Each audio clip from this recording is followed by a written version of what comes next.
practices, and I used to come up with the plays. Oh, boy, was I good. I would write these foolproof plays in my little green notebook that I had. The opposition didn't even know what hit them. And when Coach Kavanaugh was going to retire, me and Red, we just knew that one of us was going to be a successor. Hey, Red. What? I wish me luck. Well, not exactly. No. Actually, I come by to get you to do a Red a little favor. Sure, what's up? Well, you know that green notebook you used to write all them football plays in? Well, I need to show Kavanaugh that I come up with some good play ideas. But you didn't come up with them. They're my plays. I need them. Klein, I'm going to have this book.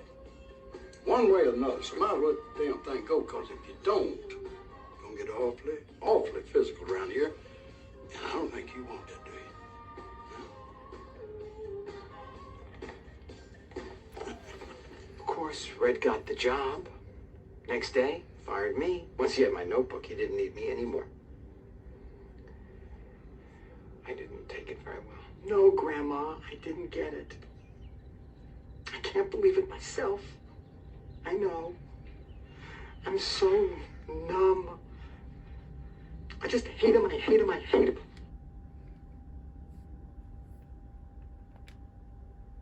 Shalom. I want to give all praises, glory, and honor to Yahweh Bashem, Yahushai, Bashem, Kakadash. I want to give double honors and respects to the elders, apostles, and the men of great millstone who are teaching this truth and sincerity and risking their lives every day to do so. And I want to say salutations to all the people that's watching. Shalom to y'all. And we're going to call this one today, They Hate Us Because They Ain't Us. And I'm going to get one scripture real quick, and then we're going to go into the breakdown. This is Genesis chapter 25, verse 25. And the first came out red all over like an hairy garment, and they called his name Esau. If you were listening, you will notice, and if you've seen this movie Waterboy, you probably already know that the main antagonist of the movie's name was Red Bow-U.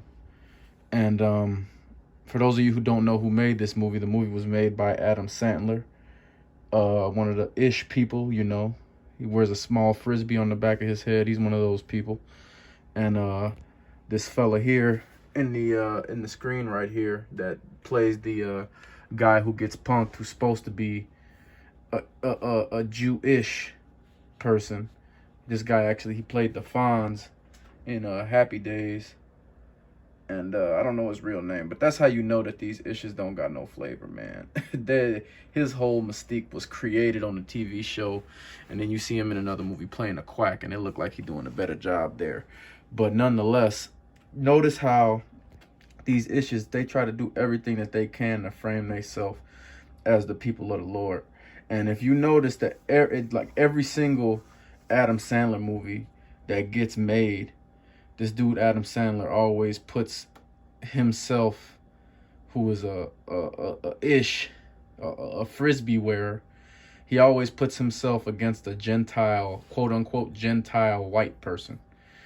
Really, they both Edomites, but these issues, they like to lie and pretend that they us. And this is just a small way that they do it. Like I said, the main antagonist in this movie's name is Red Bow-U. And in Genesis chapter 25, verse 25, it says the first came out red all over, and they called his name Esau. So obviously red is supposed to be a metaphor for an Edomite.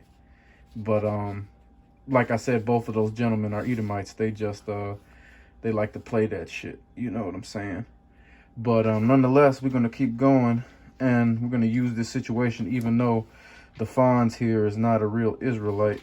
We still going to use this situation to edify because it's pertinent.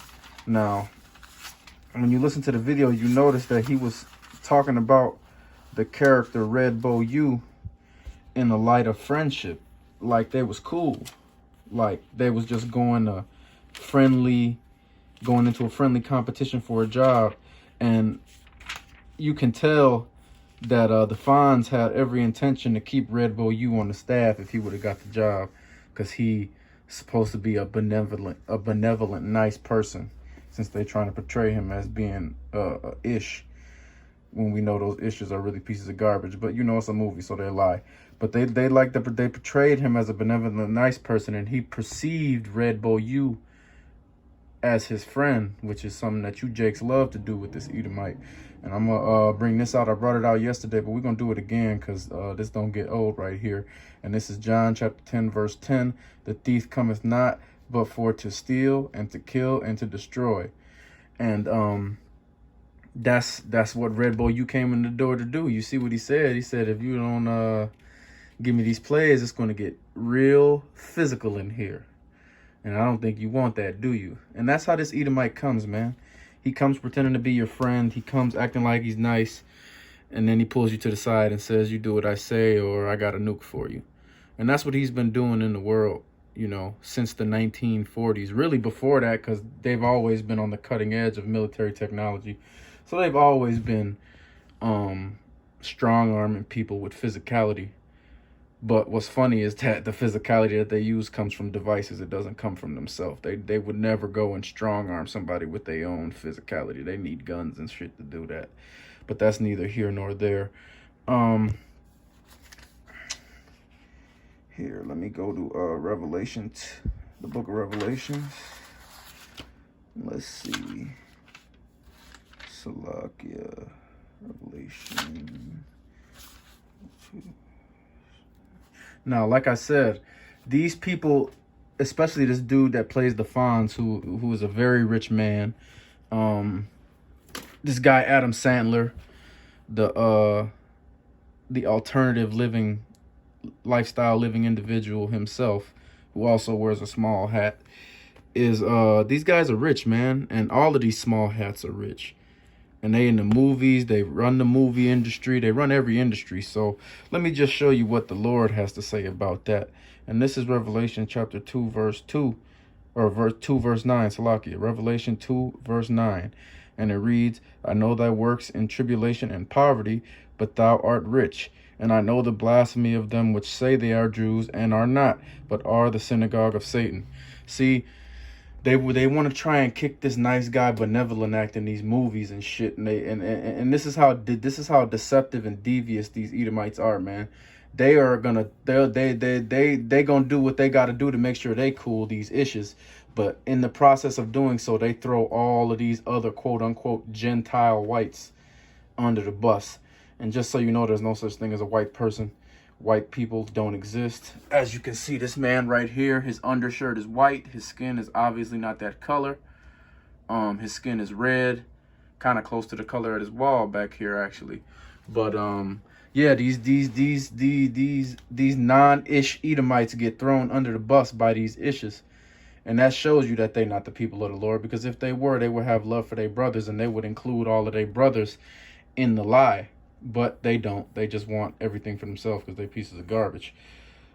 And I'm going to just get one more scripture and we can close it out. This will be a quick one. But one thing I want to highlight before I get this scripture is, remember that Red Bull U said, Salakia. Remember that Red Bull U, when he went into the room to get the playbook from the Fonz, he said that you gonna want to give me that playbook or it's gonna get real physical in here, and I know you don't want that.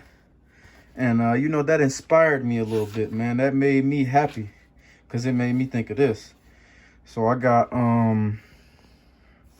Salakia, but I got Daniel chapter 7 and verse 18. And it reads, but the saints of the Most High shall take the kingdom and possess the kingdom forever, even forever and ever. See, you red Edomites, man, and that includes you frisbee wearing issues. We're going to come and we're going to be taking shit, man. It's going to be take money time real soon here, man. And unlike Red Bull U, we're not given options on whether we want it to get physical or not. Nah, it's going to get physical first, and then we're going to take that shit. Or we might take that shit and then it's going to get physical after. You know, you never know. But just know physicality will not be removed from the equation like it was in this instance here. So get your mind ready, man. Start doing push-ups. Start running miles. You know what I'm saying? Start holding your breath underwater for long periods of time. Do all of that shit, man, because you're going to need help when it comes time for you to pay the price and when it comes time for you to get your shit snatched. Because we coming, once the Lord comes back, we come in full force, man. And you're not going to be able to stop it. So get ready for slavery, man. But other than that, man, I'm going to, you know what, I'm going to just leave it for the next one because I don't have it pulled up immediately and I'll just take too long. So I'm going to just give all praises, honor, and glory to Yahweh Bashem Yahushai Bashem Rakakadash. And I want to give double honors to the elders, apostles, and the men of Great Millstone for spreading this word in truth and sincerity and risking their lives to do so. And until next time, man, Shalom, Baba Ball.